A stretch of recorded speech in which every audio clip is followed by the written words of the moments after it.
Oh, my God. No chance. Forget it. Let's get out of here. Wait a minute. They can't get up here. Yeah, and we can't go down there. Let's check it out.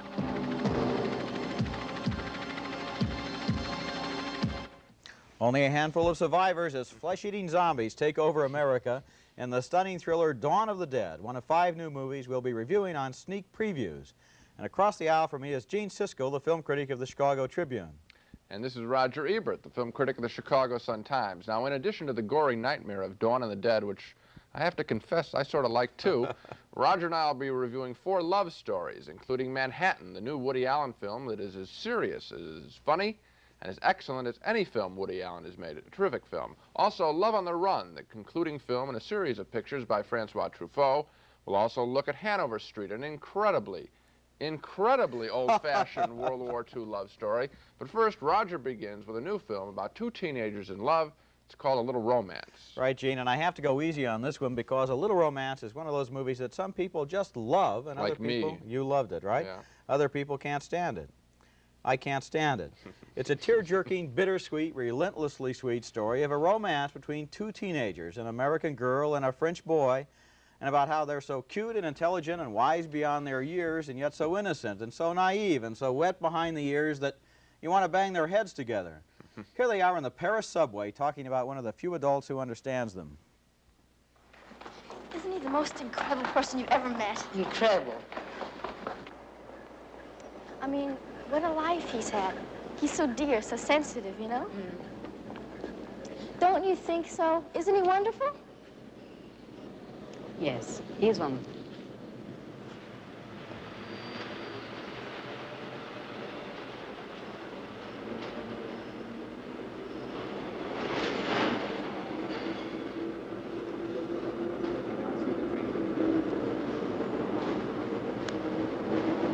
I'm having a birthday party a week from Friday, and I want you to come. Okay.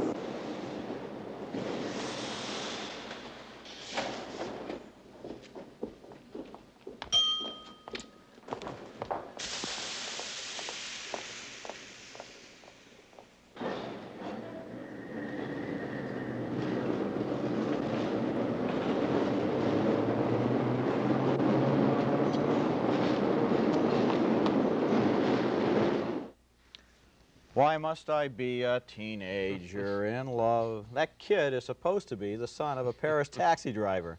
He reminds me, though, of one of those little geniuses on the $64,000 question, and the subject he's a specialist in is being lovable. But then there's more.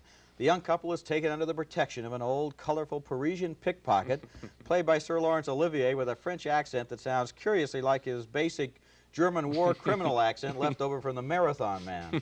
Anyway, when the parents of the children don't understand how wonderful the love affair is, Sir Lawrence and the kids run away to Italy by bicycle.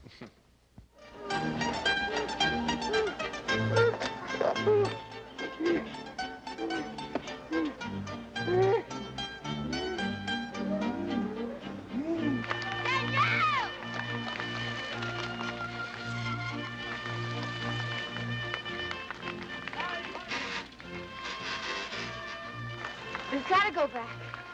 He'll never catch up. Right.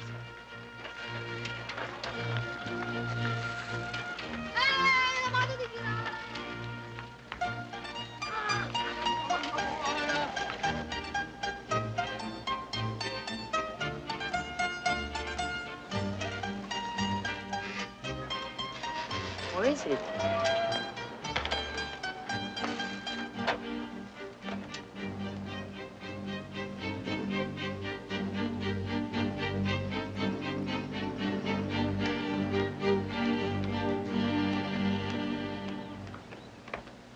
You didn't have to try to win. All we had to do was get out of town. Doesn't sound too French to me. No, no, it doesn't. Now, what you have to understand is that they stole those bicycles from competitors in a French bicycle race, and they got away with it. Now, if you can believe that Sir Lawrence could get away from a French bicycle racer at his age, you can believe anything. In that case, A Little Romance just might be the movie for you. Well, I'm not going to defend the picture on the basis of Olivier. I mean, he's the worst thing in the picture. The film would be much more interesting if he had just been left out of it. Oh, Grandpa is hero just doesn't work. But the kids do, I think. They're the most interesting characters. They're very bright. The boy loves movies. I find that attractive, of course, as a characteristic.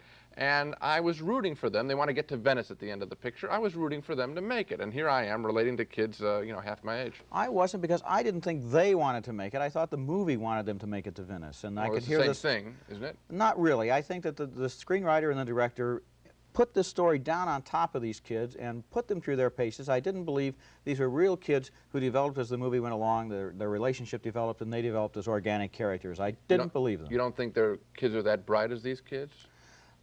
Maybe there are kids who are that bright, but there are not necessarily kids who talk in epigrams and witticisms, and that little boy is so wise he should be 70. He ought to be chatting with Sir Lawrence instead of with a girl, you know, exchanging wisdom of life and so forth. Yeah, well, I think kids are that way when they're away from adults. I think when they're in front of adults, sometimes they're intimidated. Maybe that's one of the points the film had to make. We disagree, right? Our next film is much better, though, I think. Our next film is Francois Truffaut's Love on the Run, the latest, and we're told last, in a series of celebrated French films which go back 20 years to the 400 Blows, the semi-autobiographical story of a young schoolboy with a great deal of charm. Over the years, in such films as Stolen Kisses and Bed and Board, we've watched the same character grow up into a young man who is forever charming as he falls in and out of love.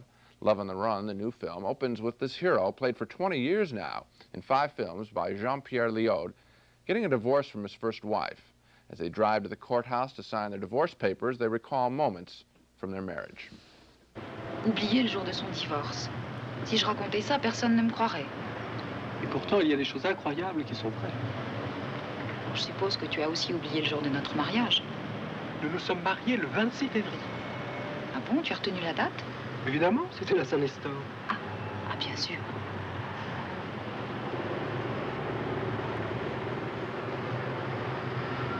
Qu'est-ce que c'est que ça? Je vais donner une leçon. Tu as donné une leçon à cette heure-ci. Et ça, qu'est-ce que c'est que ça? Où est le violon? Je vais passer la nuit à l'hôtel, je viendrai prendre Alphonse demain. Écoute, on peut très bien dormir comme ça. Moi, je vais dormir dans le fauteuil, toi, tu dormiras dans le lit et tout se passera très bien. Mais je ne peux pas dormir dans la même pièce que toi! Ah, bah tu sais comme ça! On dormira pas dans la même pièce.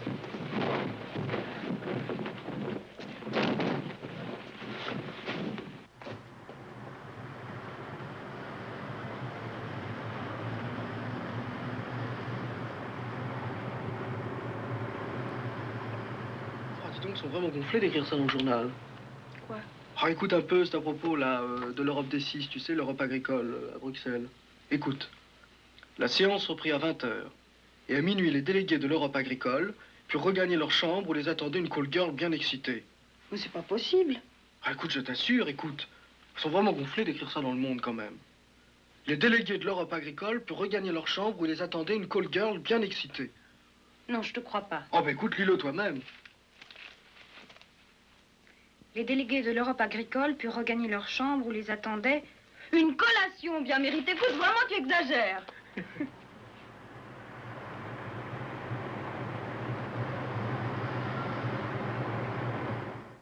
Both of those scenes flashing back on the earlier part of the marriage are actual footage taken from one of the earlier films in this series. Love on the Run is not as sunny, nor as light, or as optimistic as Truffaut's other films about the same character, but that doesn't make Love on the Run any less truthful. It's just maybe not as conventionally fun to watch, I suppose. In this film, I think Truffaut is more critical of his lead character, Antoine Doinel, the name of the character, who most of us think is really Truffaut's alter ego. In this film, I think Truffaut's saying it's no longer cute that Antoine runs from one woman to another. It's childish and self-indulgent what he does. So I like this picture because I admire Truffaut criticizing what is so often in the movies been portrayed as male Gallic charm. But I have a feeling that Love on the Run might be very confusing and not nearly as satisfying for people who haven't seen at least one of the other films in this series about this character. I agree with you there. In fact, that's why I can't recommend this film. I have seen the other films in the series, and even so I was distracted by the fact that probably 30% of the footage in this film consists of footage from the other films. And it's almost as if Truffaut, who when he made The 400 Blows 20 years ago, and it's a masterpiece, he knew exactly what he wanted to say about Antoine, and with each film afterwards, he knew less and less how he felt about Antoine. It's almost as if here he's going back into the other films to see where he thought he was going. Well, I think you're wrong on that point. I think he liked this character. He wanted to portray him as a young man, young married man. And here, I think, as I said, he really wants to say something about this character who everybody's loved. He's a hero in France, I guess. That's right. But he wanted to say, hey, wait a minute, look at this kid. He's not as authentic, he's not as real, he's not as intelligent as the women he meets. Sort of pathetic character. I think it takes a little courage to take a national treasure that you've created and dump on him in a film. Well, you make a good point. Okay, I'll compromise. I think you should probably see this film if you've seen the other ones because you want to see how it turns out. If you haven't seen the others, you might be a little bit at sea, which is where I am right now because I have sort of a problem on this program. I'm in the position of attacking bad films on gentle, sweet subjects like A Little Romance or even Love on the Run. But now I'm going to praise a film on a violent and depraved subject, flesh-eating zombies. It's Dawn of the Dead, a sensationally effective new thriller by George Romero, who is the same man who gave us the original Night of the Living Dead. And it's one of the most horrifying films I've ever seen, literally, because the dead begin to walk the earth again, and they're after living flesh. 4 people survive. They occupy a suburban shopping center, and the film makes satiric points out of the way the zombie lifestyle contrasts with the retail paradise. Now, here's a scene where 2 survivors turn on the electricity in the shopping mall.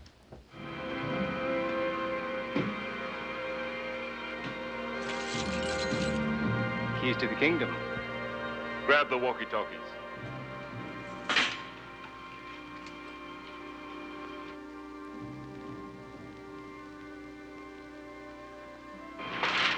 $15 upper and lower. Right here. How about a little music? What? Might cover the noise we make.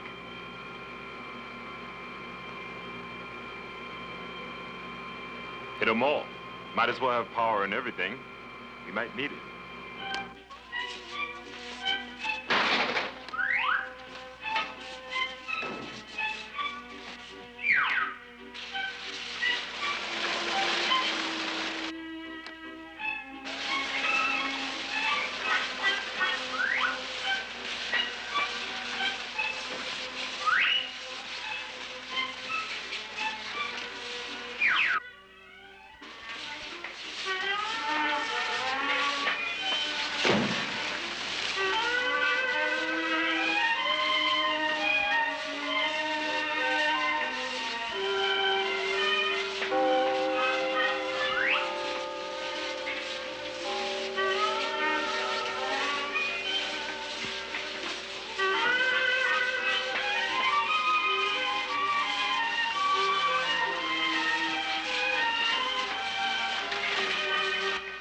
Well, you have to admit there's kind of a creepy humor there. But one of the things that makes Dawn of the Dead so effective is the way it alternates humor and satire with pure, unadulterated ghoulishness. Here's a scene, for example, in which the survivors try to barricade themselves inside a department store.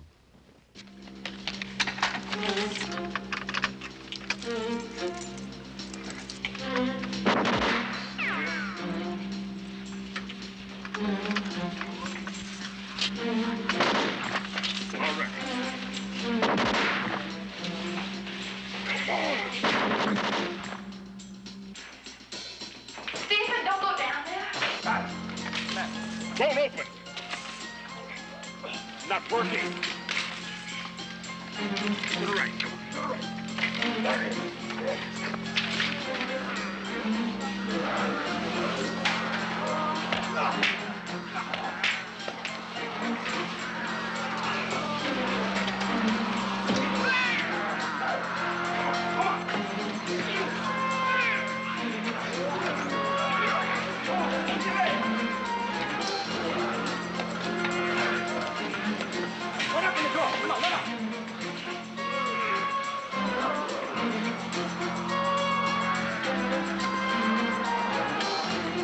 it go. Take care of the other one.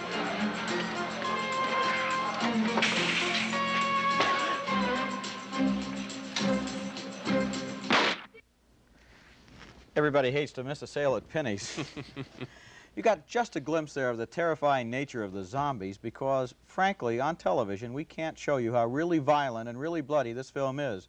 So I'm going to combine a recommendation with a warning. The recommendation is that Dawn of the Dead is one of the best and most original horror films I've ever seen. And the warning is, this is really extreme in its violence. It goes beyond what you may have seen before. It's for adults only. Proceed with caution. I like the picture too, but I really don't think it's very terrifying. I think the zombies are a little more comical than anything else. There's a guy gets his head lopped off by a helicopter blade. I normally would shrink at something like that. In this film, it's done so broadly that I found it humorous. How'd you like the intestines when they were disemboweled? Roger, I looked. Normally, I would look away. I think the guy somehow does it in a comic way that makes you at least watch it. I agree, too. The movie is some kind of a horror masterpiece. I just think there are some people who ought to be warned. It's violent. Might want to take along an air sickness bag. I think what I enjoyed more than any of this that we've talked about, the violence, is the statement about shopping centers. I think they've sucked the life out of these places. They're enclosed malls. They're lifeless. Obviously, we got zombies walking around them. That's what George Romero has to say about American shopping malls, I think. Okay. Now we go on to another filmmaker, another very talented filmmaker. There's no one quite like Woody Allen working in American films today. His comedies are about complex urban characters, whereas most comedies are about rubes. Most film comedies involve visual jokes.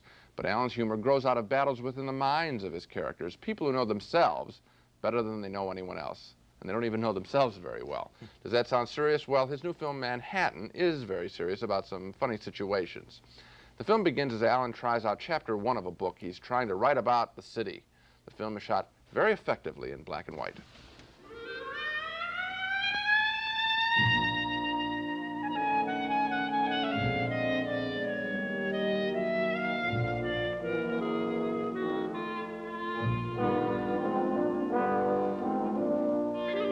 Chapter 1. He adored New York City. He idolized it all out of proportion. No, make that, he romanticized it all out of proportion. Better. To him, no matter what the season was, this was still a town that existed in black and white and pulsated to the great tunes of George Gershwin. Now, let me start this over. Chapter 1. He was too romantic about Manhattan, as he was about everything else.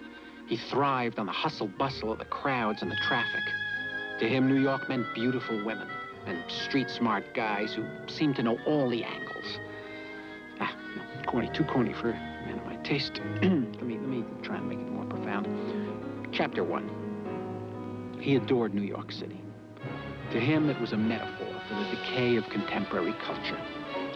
The same lack of individual integrity that caused so many people to take the easy way out was rapidly turning the town of his dreams into... It's going to be too preachy. I mean, let's face it, I want to sell some books here. Chapter 1. He adored New York City, although to him it was a metaphor for the decay of contemporary culture. How hard it was to exist in a society desensitized by drugs, loud music, television, crime, garbage. Too angry. I don't want to be angry. Chapter 1. He was as tough and romantic as the city he loved. Behind his black-rimmed glasses was the coiled sexual power of a jungle cat. Oh, I love this. New York was his town, and it always would be.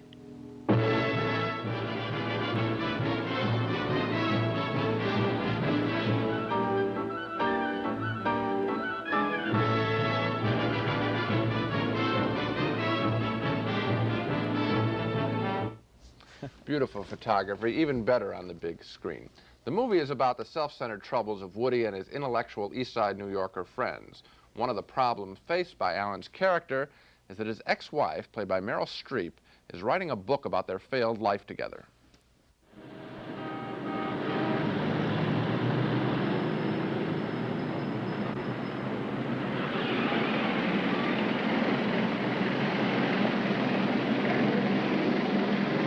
Are you writing a book about our marriage? You leave me alone. Are you writing something about our breakup? Just tell me. We've said everything that needs to be said to each other. Well, I happen to know you are because I have a friend at Random House, okay? You know, I'm free to do as I please. Yeah, but this affects me. I'm in a rush. So you're going to tell everybody everything, right? Our life, our sexual life, all the details, What do you do? right? Do you spy on me? No, I don't have to spy. I was at a party, and a guy said he read an advanced chapter of a book that my wife was writing, and it was hot stuff. He said it was hot stuff. I spilled wine on my pants. Well, I don't care to discuss it. How's Willie? Fine. Well, give me some details. What do you mean fine? I mean, does he play baseball? Does he wear dresses? What? He doesn't wear dresses. You can find out all the details when it's your turn to see him. Hey, don't write this book. It's a humiliating experience. It's an honest account of our breakup. Jesus, everybody that knows us is going to know everything. Look at you. You're so threatened. Hey, I'm not threatened, because of the two of us, I was not the immoral, psychotic, promiscuous one. I hope I didn't leave out anything. Well, it's not all jokes. Far from it, actually. The film has many serious points to make as Woody runs away from an uncomplicated but lovely relationship with a 17-year-old girl to a tortured on-again, off-again affair with a journalist played by Diane Keaton. Now, why do these people seek out all these troubles? Alan says he and his friends create complicated relationships in order to avoid confronting much more complex, depressing, and unsolvable problems. What's special about the movie is that this point is made two ways, with Woody Allen's incomparable humor and one-liners spoken by people with very real pain on their faces. Manhattan, I think, is easily one of the finest comedies, as well as one of the finest dramas of the year. It's a really good movie. It's a pleasure to sit through. It is, it is. And one thing that I was observing as I watched it to myself was that Allen has created a comic character. The name of the character is Woody Allen. He's even a comic strip now.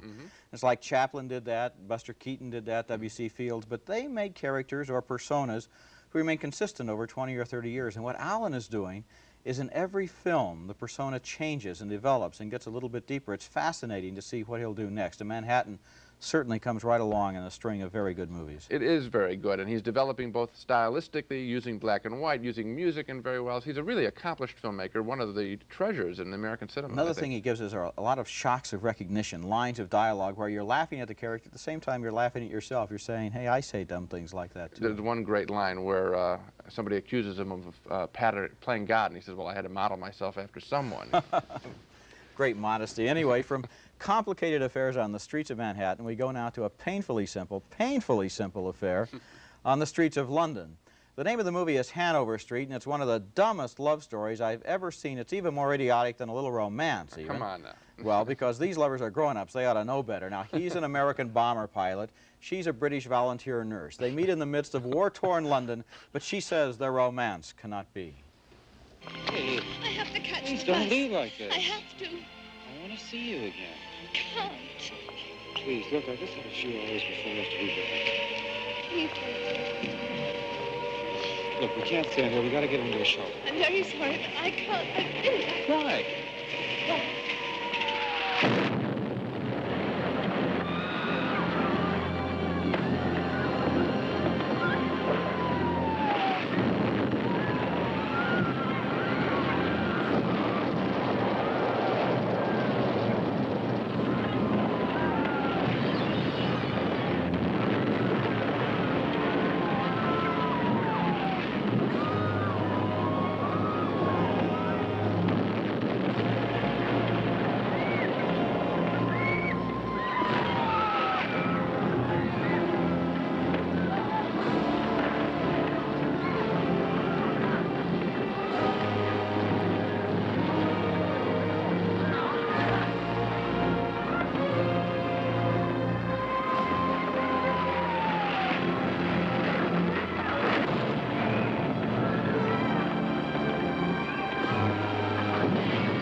Well, it turns out, wouldn't you know, and you would know, wouldn't you, that she's married. But then it turns out that he gets to fly the plane when her husband tries to parachute into France as a spy, but both men then wind up on the ground together, neither one knowing they've got the same woman in common.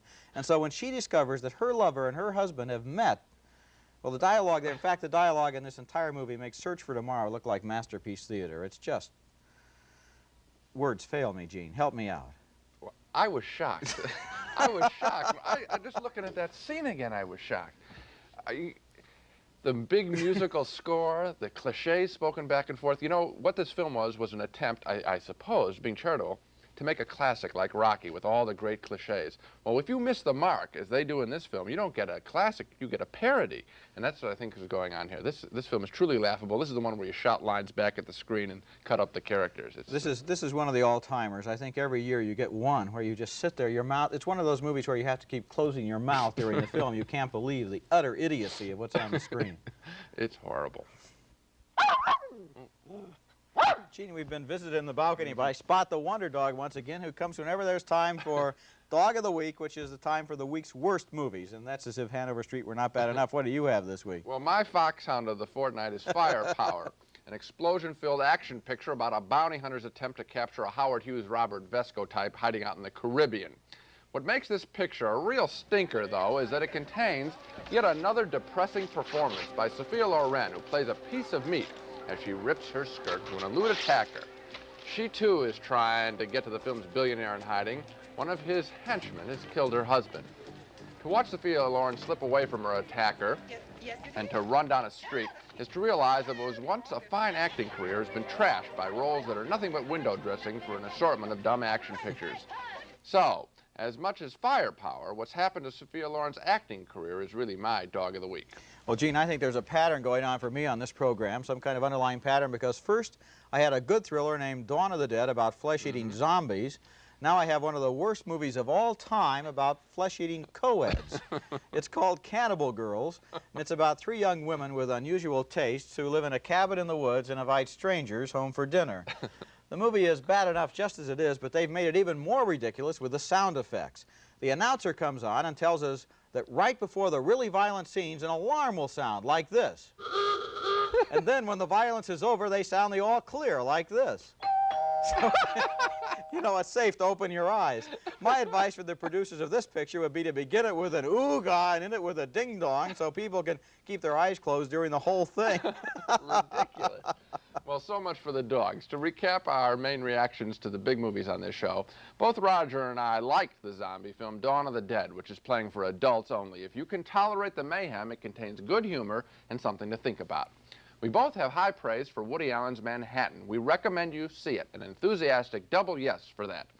Roger and I differ on Francois Truffaut's Love on the Run. I enjoyed it as part of a long series of films.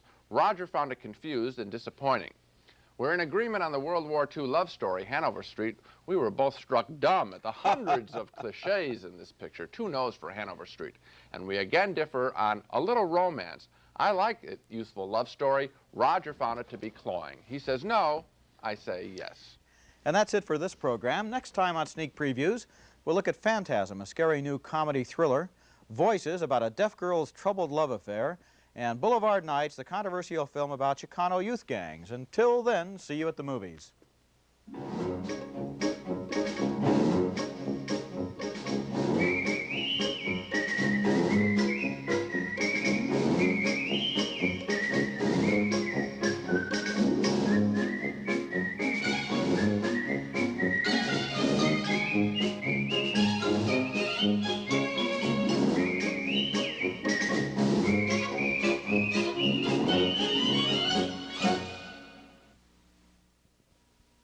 Funding for this program is provided by this station and by other public television stations.